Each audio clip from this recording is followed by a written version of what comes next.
Baik, teman-teman semuanya, hari ini kita jumpa kembali di Berbagi Matematika. Hari ini akan kita bicarakan mengenai tes kemampuan akademik dan kekhususannya adalah mengenai antar ruang lingkup. Tetapi sebelum kita mulai, bagi Anda yang sudah subscribe, terima kasih. Bagi yang belum, saya tunggu. Oke, kita mulai aja langsung. Misalnya yang nomor 1 itu Ica meniup balon karet berbentuk bola. Ia menggunakan pompa untuk memasukkan udara dengan laju pertambahan volume udara 40 cm3 per detik. Jika laju pertambahan jari-jari 20 cm per detik, jari-jari bola setelah ditiup menjadi berapa? Oke, jadi kita tahu kalau volume bola itu rumusnya adalah 4/3 pi r pangkat 3.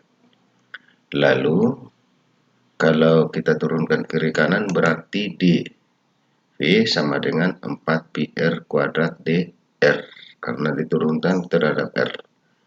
Ya, dP-nya tadi diketahui sama dengan 40, dr-nya sama dengan 20. Yang ditanya R, maka kita tinggal masukkan aja 40 sama dengan 4 pi R kuadrat kali 20.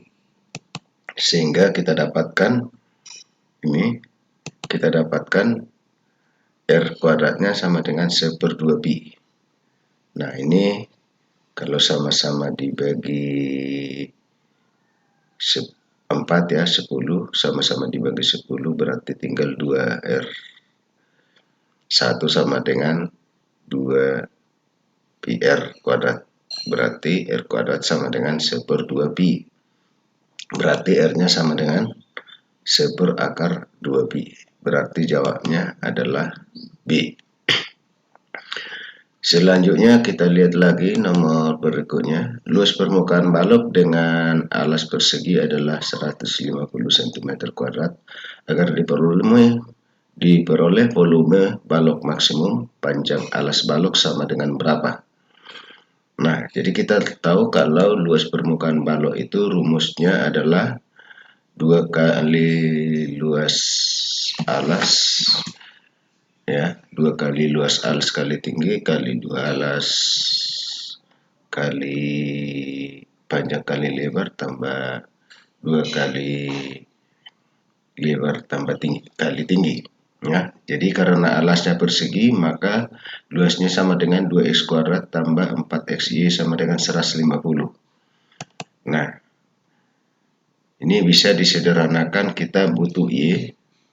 Y itu kalau ini pindah ke sebelah kanan menjadi 150 kurang 2x kuadrat. Kalau dibagi 4x berarti ini dibagi 4x. Nah, kita tahu kalau luasnya atau volumenya sama dengan luas alas kali tinggi. Karena alasnya persegi maka luasnya x kuadrat baru kali Y. Sedangkan Y-nya udah kita dapat ini tadi. Nah, karena udah kita dapat maka kita tinggal masukkan aja. Lalu kita sederhanakan. Kita peroleh 75/2x kurang setengah x pangkat 3. Kalau kita yang ditanyakan adalah maksimum, berarti kita harus cari turunan pertama. Turunan pertama sama dengan 0. Nah, berarti pihak saya sama dengan 75/2 kurang 3/2 x kuadrat sama dengan 0. Nah, sesudah kita sederhanakan, maka kita dapatkan kalau sama-sama dikali 2 baru dibagi 3. Maka kita dapatkan x kuadrat sama dengan 25, maka kita dapat x-nya sama dengan 5. Berarti jawabnya adalah B. Selanjutnya kita lihat lagi jumlah nilai x yang memenuhi persamaan determinan A tambah determinan B sama dengan 0, di mana A x min 2, 6 min 2x tambah 3, dan B itu x kuadrat kurang 6x tambah 8, 3, 4, 1. Nah, kalau determinannya kita jelas sudah tahu bagaimana cara mencarinya, yaitu perkalian diagonal utama dikurang perkalian diagonal samping. Ini juga perkalian diagonal utama dikurangi dengan perkalian diagonal samping. Jadi itu kita buat, kita dapatkanlah seperti ini dia. Nah, kalau sudah kita selesaikan, kita sederhanakan, ya, maka kita dapatkanlah hasilnya adalah 2x kuadrat kurang 5x tambah 2 sama dengan 0.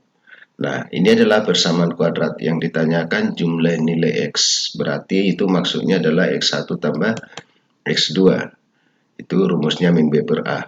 Kalau B-nya min 5, berarti minus kali minus 5 sama dengan 5 per A. A-nya 2. Berarti kita dapatkan jawabnya adalah E. Oke, itu aja dulu untuk pertemuan kita kali ini. Sampai jumpa di pertemuan berikutnya.